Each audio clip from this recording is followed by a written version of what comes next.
এক মাজারে লেখা আছে, পাগড়িওয়ালা জুতা চোর থেকে সাবধান।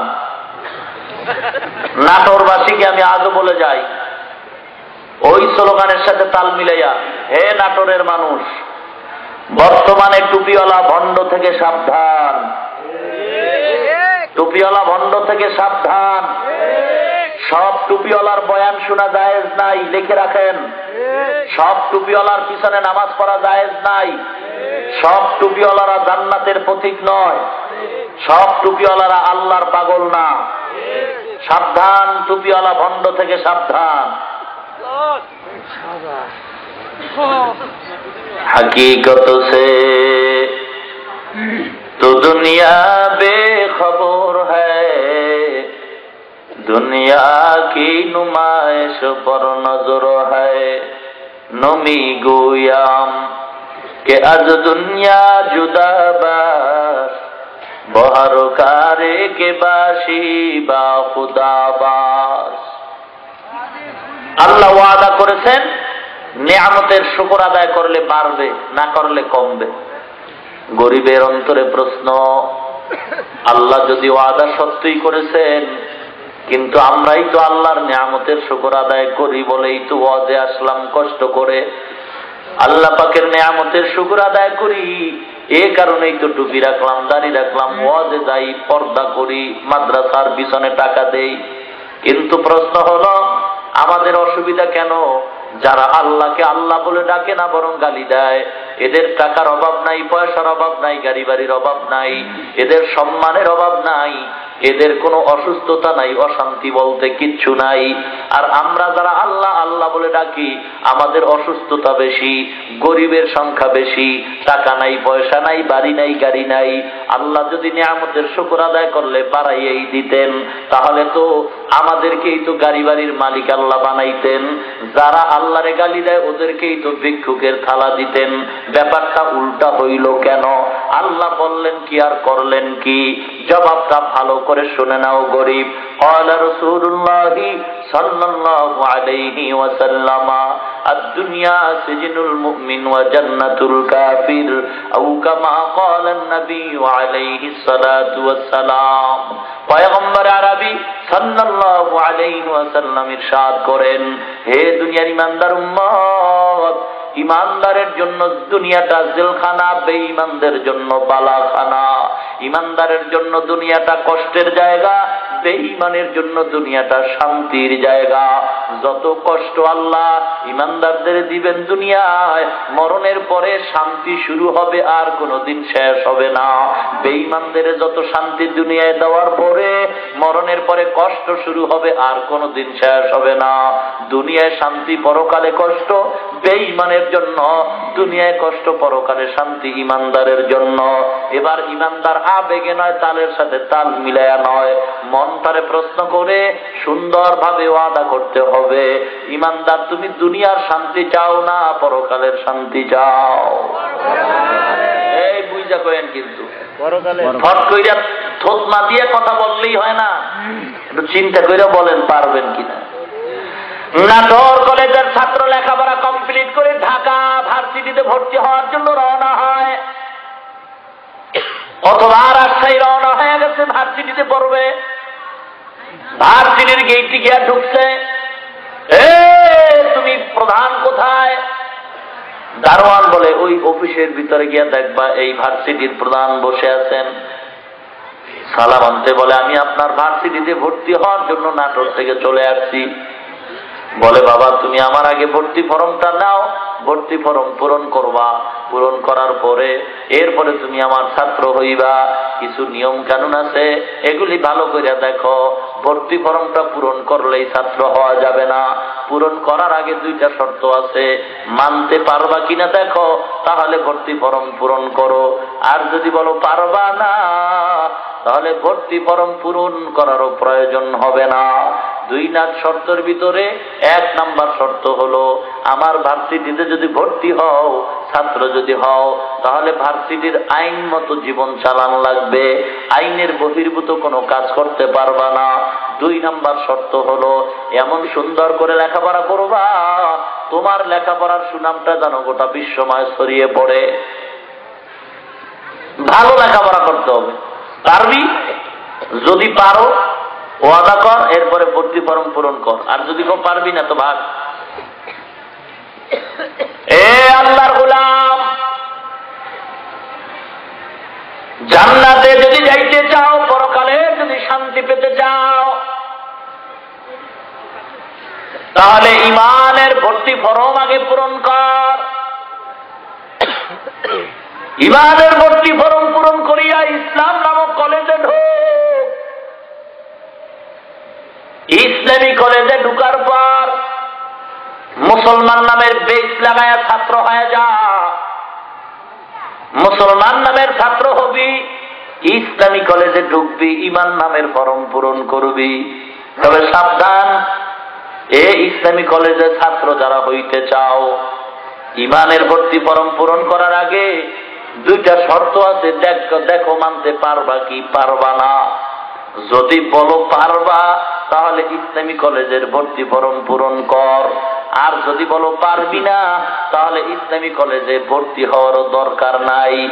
1 নাম্বার শর্ত, ইসলামী কলেজে যদি লেখাপড়া কইরা পরকালে শান্তি পেতে চাও, ইসলামী কলেজের আইন মানা লাগবে, অমান্য করা যাবে না। কি আইন জানো? ইসলামী কলেজে যদি ঢুকতে চাও, ইমানের ভর্তি ফরম পূরণ করার আগে আইন আছে, ইসলামী কলেজের ছাত্র যদি হও, দাড়ি কামাইতে পারবি না। ইসলামী কলেজে যদি ছাত্র হইতে চাও, বেপরদায় চলতে পারবি না। ইসলামী কলেজে যদি ভর্তি হইয়া পরকালে শান্তি চাও, ঘুষ খাইতে পারবি না, সুদ খাইতে পারবি না। ইসলামী কলেজে যদি পড়তে চাও, এরে গান শুনতে পারবি না, এতিমের মাল নষ্ট করতে পারবি না। ইসলামী কলেজে যদি পড়তে চাও, তাহলে মিথ্যা কথা বলতে পারবি না, নবীর সুন্নতের আমলগুলি বাদ দিতে পারবি না।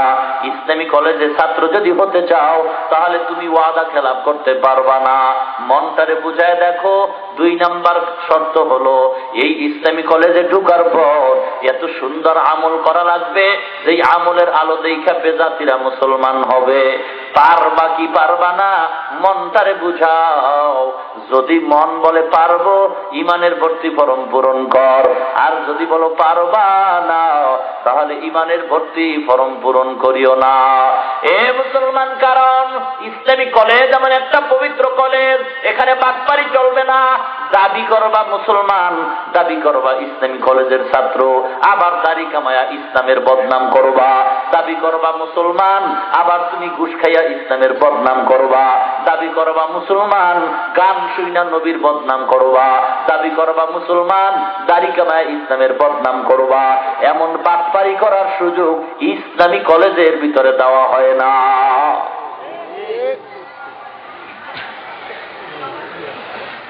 পরকালে শান্তি, দুনিয়ায় কষ্ট ইমানদারের জন্য। দুনিয়ায় শান্তি, পরকালে কষ্ট বেঈমানের জন্য। সিদ্ধান্ত নিতে হবে বুঝা শুইনা, দুনিয়ার শান্তি চান না পরকালের শান্তি চান? বুঝা বললেন, কোথার শান্তি চান? আরো জোরে বলেন। সবাই চান? ফেরেশতারা লেখতেছে কিন্তু সবাই চান? আলহামদুলিল্লাহ। পরকালের শান্তি যদি চান, তাহলে কিছু যেই অন্যায়গুলি বললাম, এইগুলি তো আছে আমাদের ভিতরে। এখন করার কি?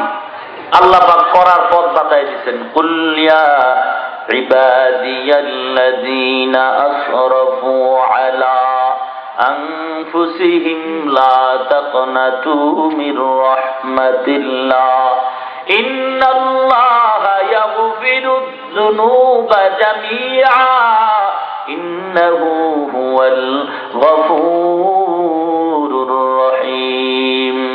আয়ে বেরাদার, দূরে বাসাত ইয়ারে বদ, ইয়ারে বদ বদ তোর বুয়াদ মারে বদ, মারে বদ তন হাতুরা বর যা জানাদ, ইয়ারে বদ বর জানে ইমানত জানাদ, ইয়ারে বদ আ রদ তুরা সোয়ে জাহিম, ইয়ারে নেকু গিরতা ইয়া বিনাইম। ও দুনিয়ার ইমানদার, আল্লাহর গোলাম, পরকালের শান্তি যদি পেতে হয়, তওবার দরজায় ফিরে আসো। আল্লাহ, আজ আমি ওয়াদা করলাম পরকালের শান্তি চাই। পরকালের শান্তি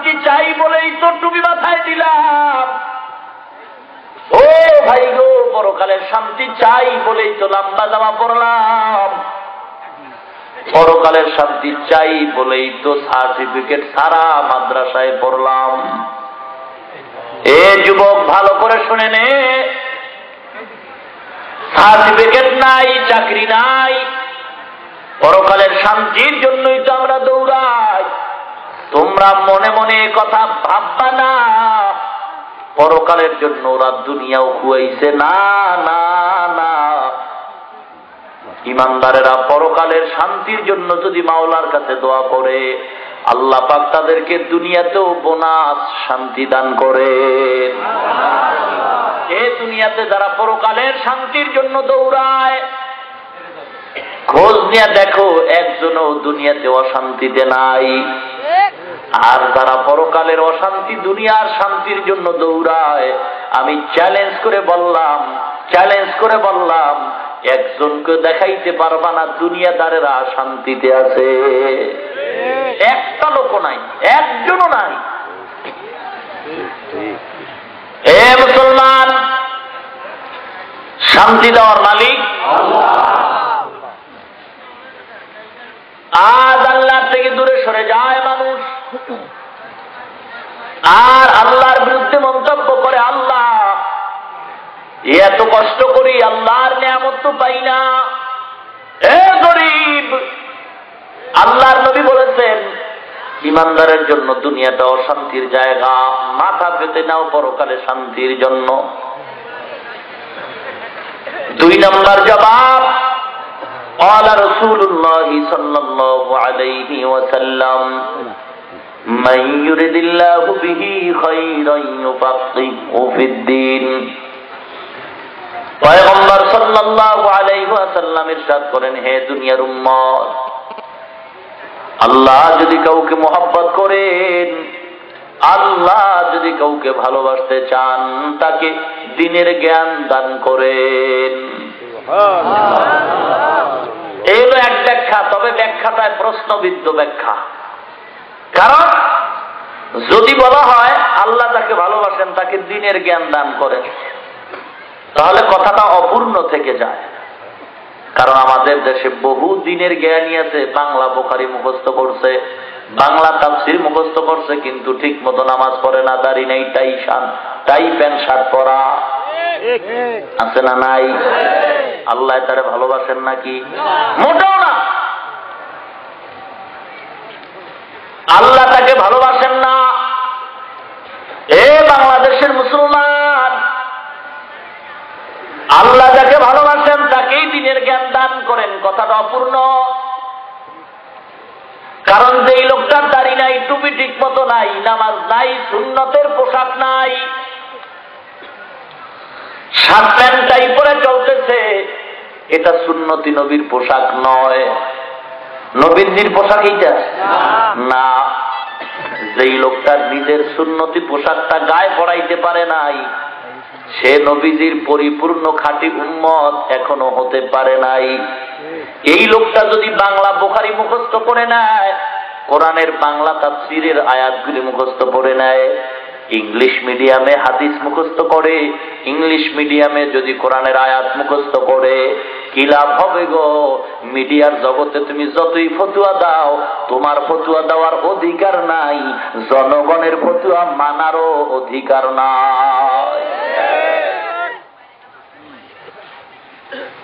এ মুসলমান, তাহলে ব্যাখ্যা কি?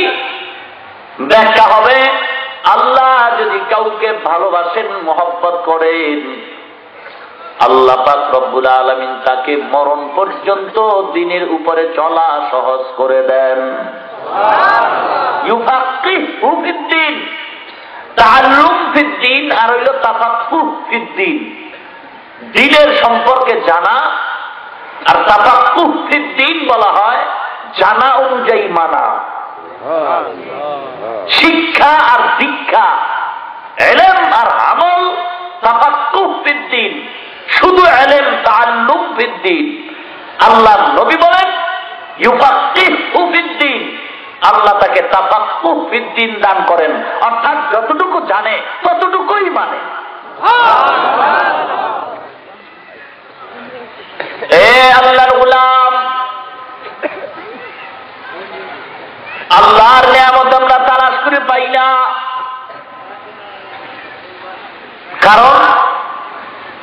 কারণ হইল চোখ নাই, আলো নাই। অন্ধকারের মধ্যে যদি কিছু হারায় যায়, আলো না থাকলে যেমন খুঁজে পাওয়া যায় না, মানুষগুলি গুনাহ করতে করতে ইমানের আলোটা হারাইয়া আল্লাহর নিয়ামত তালাশ করে পায় না। এ আল্লাহর কোরআন যাদের অন্তরে আছে, যারা নামাজ পড়ে আল্লাহ আল্লাহ ডাকে, এদের আলো আছে, যার কারণে তারা নিয়ামত তালাশ করে পায়। কি পায়? আল্লামা জালালউদ্দিন রুমি রহমাতুল্লাহ আলাইহি বলেন, বান্দা তুমি যে মানুষ হইছো, গরু হও নাই, তোমারে তো মাওলার কাছে তুমি কোনোদিন বলো নাই যে মানুষ বানাও। আল্লাহ পাক আমাকে বিনা চাওয়া পাওয়ায় মানুষ বানাইছেন, এটা একটা নিয়ামত। মানুষ বানাবার পর আল্লাহ হিন্দু বৌদ্ধের ঘরে পাঠাইতে পারতেন, আল্লাহর কাছে বলি নাই আল্লাহ আপনি আমাকে মুসলমান বানাইয়েন, আর একটা নিয়ামত। নিয়ামত বলে পাও না, একটু গভীর ভাবে নজর করে দেখো, মুসলমান হওয়ার পর এমন একজন নবীর উম্মত আল্লাহ বানাইছেন। এ মুসলমান কত নবী আল্লাহর দরবারে দোয়া করতেন, আল্লাহ আমাকে নবী না বানাইয়া আখিরি নবীর উম্মত যদি বানাইতেন, জীবনটা বড় ধন্য হয়ে যাইত। এ এলাকার মুসলমান ইমানদার আল্লাহর গোলাম, আল্লাহ পাক আমাকে এমন এক নবীর উম্মত বানাইছেন, যে নবীজির চেহারার দিকে একবার ইমানের নজর করলে জাহান্নামের আগুন হারাম। এ নবীর চেহারার ভিতরে কি বরকত জানো গো? একদিন, দুদিন, 3 দিন, 4 দিন পর্যন্ত যদি কোনো আল্লাহর গোলাম না খাওয়া অবস্থায়, ক্ষুধার্ত অবস্থায় 7 দিন পর্যন্ত পেটে ক্ষুধা নিয়া রহমাতুল লিল আলামিনের চেহারার দিকে যদি একটা নজর করত, একটা নজরের ভিতরে 7 দিনের ক্ষুধা নিবারণ হয়ে যাইত।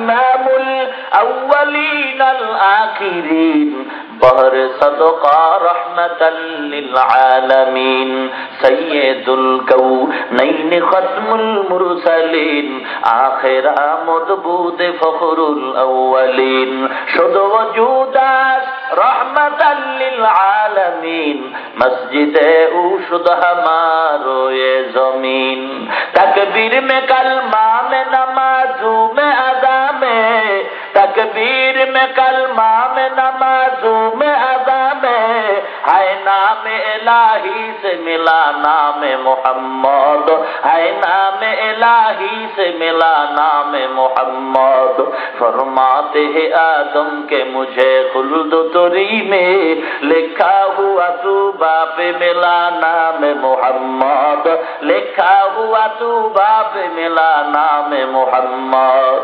ओ दुनिया ईमानदार আল্লাহর নবীর উম্মত, ওই আল্লাহর নিয়ামতকে এখনো খুঁজে পাও নাই। আল্লাহ কত দয়া করছেন জানো? আল্লাহ পাক বলেন, বান্দা দুনিয়ার ভিতরে দেখো, তাকায় তৈলের ফ্যাক্টরি থেকে লবণ বের হয় না, লবণের ফ্যাক্টরি থেকে তৈল পাওয়া যায় না। আমি আল্লাহ কেমন দয়াল আল্লাহ জানো? মা একটা ফ্যাক্টরি, তার থেকে 10টা সন্তান বের করলাম। একবারও কি চিন্তা করেছো আমি আল্লাহ 5টা সন্তান মেয়ে বানাইলাম, 5টারে ছেলে বানাইলাম। একই মায়ের গর্ভের সন্তান কাতার দিয়ে আয়নার সামনে দাঁড় করায় দেয়, একজনের চেহারা সাথে আর একজনের চেহারার মিল নাই। একটু তাকায় দেখছো গো, একজনের কণ্ঠের সাথে আর একজনের কণ্ঠের কোনো মিল নাই। আমি আল্লাহ কেমন দয়ার আল্লাহ। আবার দেখ, একই মায়ের গর্ভের সন্তান, কারো 2টা চক্ষু নাই, কারো 2টা পাও নাই, কারো 2টা হাত নাই। এ মুসলমান তাকায় দেখ, আমার 2টা কান ভালো, আর একটা ভাই আছে তার 1 কান ভালো নয়। এক ভাই আছে চোখে দেখে না, সারাটা দিন মসজিদের বারান্দায় ভিক্ষা চায়। এই মুসলমান সন্ধ্যাবেলা ভিক্ষার থালা নিয়ে বাড়ি যায়, সন্তানগুলি বাবার পাও জড়ায় কান্দে, আব্বু আমাদের জন্য মজা আনছো কিনা বলো। অন্ধ ভিক্ষুক পকেট থেকে চকলেট বের করে সন্তানের হাতে দেয়, সন্তানগুলি চকলেট হাতে নিয়া বাবার গলা জড়াইয়া হাসি দিয়ে কয়, বাবা গো তোমার মতো ভালো আব্বু আর নাই, ভাই, অন্ধ মানুষটার সন্তান আমরা করে কান্দে, আল্লাহ আমার মনে একটাই কষ্ট, আর কোনো কষ্ট নাই। আয় আল্লাহ, যেই সন্তানগুলি আমাকে ভালো আব্বু বলে ডাকতেছে, আমি আল্লাহ আজীবনের জন্য চক্ষু চাই না, যদি একটা সময়ের জন্য একবার যদি আমার একটু সুযোগ দাও, আমি একটু তাকায় দেখতাম আমার সুন্দর সন্তানগুলি কত সুন্দর। এই না, তোমার চক্ষু দিয়ে তুমি একবার চাও একটা নিয়ামত, দুইবার চাও দুই নিয়ামত, তিনবার চাও তিন নিয়ামত, বারবার চাও বারবার নিয়ামত। কি কয় নিয়ামত পায় না কপাল পরা? আল্লাহর নিয়ামত কি জানো? ওয়া ইন তাউদ্দু নি'মাতাল্লাহি লা তুহসুহা। আল্লাহ পাক বলেন, বান্দা যদি গণনা করো আমার নিয়ামত খোঁজ করে পাইবা না, শেষ করতেও পারবা না। একটা নিয়ামতের জন্য যদি কেউ সেজদায় পড়ে, শুকর আদায় আছে, কিয়ামত হয়ে যাবে, নিয়ামতের শুকর শেষ হবে না। আমরা কত ধন্য মানুষ জানো? কোন নবীর উম্মত আল্লাহ বানাইছেন, যে নবী সিজদায় পড়ে কান্দেন আর বলেন আল্লাহ। অন্য নবীর উম্মতরা গুনাহ করে চেহারাটা বানর হয়ে যাইতো, শুকর হয়ে যাইত। পয়গম্বর দোয়া করেন, আল্লাহ আমি নবী দুনিয়া থেকে চলে যাব, আমার উম্মত এতিম হয়ে যাবে। আপনার দরবারে আরজু আল্লাহ, আমার উম্মতরা শয়তানের ধোকায় পড়ে যদি গুনাহ করে, দয়ার নজরে আপনি তাদের চেহারা পাল্টাইয়া লজ্জা দিবেন না। এ মুসলমান, যে কারণে হাজার হাজার অন্যায় করার পরও চেহারা পাল্টায় নাই, আমার নবী সিজদায় পড়ে কান্দেন, আল্লাহ অন্য নবীদের হায়াত বড় লম্বা, উম্মতের হায়াত বড় লম্বা। লম্বা হায়াত পাইয়া তারা অনেক নেক আমল করেছে, আমার উম্মতের হায়াত কম। আমার হায়াত কম, আমার উম্মত এত বেশি নেক কেমনে আমল করবে? দয়াময় আল্লাহ ডেকে বলেন, পয়গম্বর আপনার উম্মতকে সুসংবাদ জানায়া দেন, আপনার উম্মতের হায়াত যদিও কম, তবে বরকত হবে অনেক বেশি। ও পয়গম্বর, আপনার উম্মতকে সুসংবাদ জানায়া দেন, আপনার উম্মতরা যদি ওয়াজের প্যান্ডেলে বসে বসে আলহামদুলিল্লাহ বলে, আমি আল্লাহ ঘোষণা দিয়া দিলাম বসার সাথে সাথে গুনাহগুলি মাফ। পয়গম্বর আপনার উম্মতরে জানায়া দেন, যদি আমার নিয়ামতের শুকর আদায় করে আলহামদুলিল্লাহ শব্দটা উচ্চারণ করে, আমি আল্লাহ 8টা জান্নাতের দরওয়াজার মালিক বানায় দিব। আল্লাহ পাকের নিয়ামতের শুকর আদায় করার জন্য আল্লাহ পাক একটা শব্দই দিয়া দিচ্ছেন, আলহামদুলিল্লাহ। ইমানদার কথায় কথায় শুকর আদায় করবে। এই ভাই কেমন আছেন? আলহামদুলিল্লাহ ভালো আছি। ভাইজান খানা খাইছেন? আলহামদুলিল্লাহ খানা খাইছি। ভাইজান যাবেন? আলহামদুলিল্লাহ যাব। ভাইজান ঘুম কেমন হয়েছে? আলহামদুলিল্লাহ ভালো। প্রত্যেকটা কথায় আলহামদুলিল্লাহ, ঠিক কিনা? সমস্ত প্রশংসা কার? সব প্রশংসার মালিককে। মুসলমান ইমানদার অকৃতজ্ঞ মানুষ আল্লাহর নিয়ামত খায়, শুকর আদায় করে না। আল্লাহর দেয়া নিয়ামত খায়, শুকর আদায় করে না। এই জন্য নিয়ামতের বরকত যাইতেছে।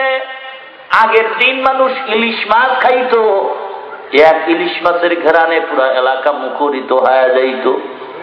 আজ মুসলমান ইলিশ মাছ খায়, আগের দেওয়া নিয়ামতের তৈলার ঘেরান পায় না। লাল শাক দিয়া খানা খাইছি, হাত লাল, ঠোঁট লাল, জিহ্বা লাল। বর্তমানে মানুষ লাল শাক খায়, সে নিয়ামতের রং আর পায় না। এ মুসলমান ইমানদার, আল্লাহ পাক কত দয়া করেছেন। আল্লাহর নবীকে সুসংবাদ দিয়া বলেন, ও পয়গম্বর আপনার উম্মতরে জানায়া দেন, যদি একবার সুবহানাল্লাহ বলে, আমি আল্লাহ আসমান জমিন মাঝখান বরাবর নেকটার আমল নামায় দান করব। হে পয়গম্বর আপনার উম্মতরে জানায়া দেন, 5 ওয়াক্ত নামাজ যদি বা জামাআত আদায় করতে পারে, আমি আল্লাহ 50 ওয়াক্ত নামাজের সওয়াব দান করব। এ পয়গম্বর, আপনার উম্মতের হায়াত যদিও কম, বরকত অনেক বেশি। একটা রাত্র যদি ইবাদতে কাটায় আমি আল্লাহ 1000 মাসের সওয়াব দান করব।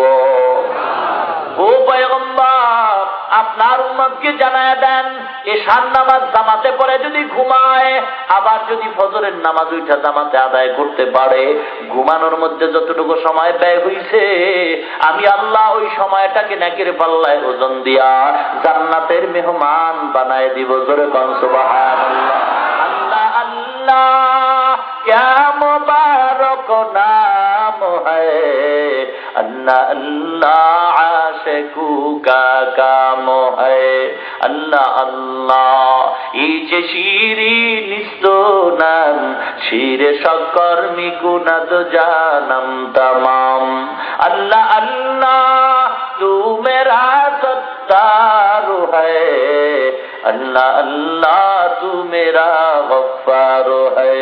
या इलाही मुझसे मुझको दूर कर, ताकि देखो मुझ में तुझको एक नजर। ए दुनियार ईमानदार अल्लाहर गुलाम, আল্লাহ পাক রব্বুল আলামিন বলে, বান্দা আমার নেয়ামতের শুকর আদায় কর। আল্লাহর গোলাম মসজিদে ঢুইকা নামাজ পড়ে বের হয়ে দেখে জুতা নাই। আল্লাহর কাছে গিয়ে, আল্লাহ তোমারে ডাকতাইয়া জুতা হারাইছি, জুতা দাও। কিছুক্ষণ পর বের হয়ে দেখে একটা লোক কান্দে, দুইটা পাও তার নাই।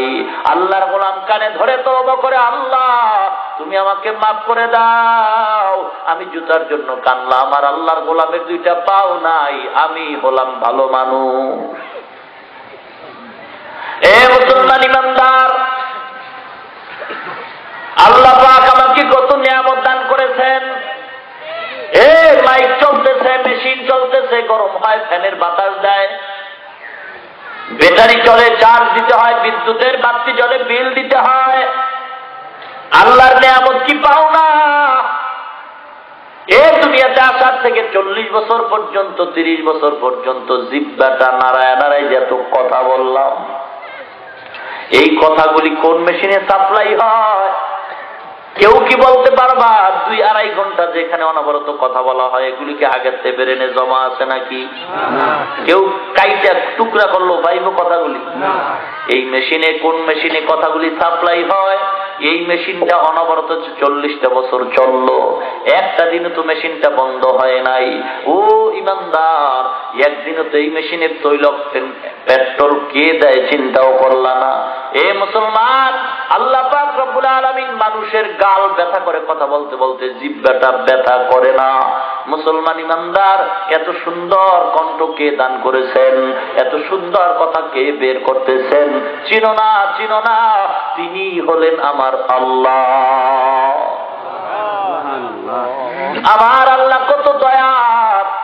এ দুনিয়ার আদম সন্তান, মায়ের গর্ভে এক ফোঁটা নাপাক পানির থেকে আমি আল্লাহ তোমাদের বানাইলাম। নাপাক পানি থেকে আমি আল্লাহ 40 দিনের মাথায় রক্ত, 40 দিনের মাথায় গোশত, এভাবে হাড্ডি, পুরা অঙ্গ প্রত্যঙ্গ বানাইলাম। ক্লিয়ার কথা, 7টা চিল্লা দেওয়ার পরে মানুষের গঠন। চিল্লা 40-এর চিল্লা কয়, 40-এর কথা কয় না, এই 40-এর মুসলমান ইমানদার। কি আবার 40-এর কি কয়? কথা কয় না। মায়ের গর্ভে 7টা চিল্লা দেওয়া হয়েছেন আল্লাহ। লাভ কি কয়? চিল্লাদের লাভ কি? মায়ের গর্ভে চিল্লা দিলে বন্দার শরীরের গঠন ভালো হয়। দুনিয়ার লাইনে বন্দা দিনের পথে চিল্লা দিলে অন্তর আত্মা ভালো হয়। মায়ের গর্ভের চিল্লায় শরীরের গঠন ভালো হয়, দুনিয়ার লাইনে দিনের পথের চিল্লায় মানুষের আধ্যাত্মিক পাওয়ার বাড়ে। এ মুসলমান ইমানদার, চিল্লা দিলেই যদি জাহান্নামে যায়, তো মায়ের গর্ভে যে দিয়েছে, এবার তুই কই যাবি? ক সাবধান, কথা বলতে সাবধান। কোরআন হাদিস পড়ে কথা বলো, সঠিক ব্যাখ্যার আঙ্গিকে কথা বলো।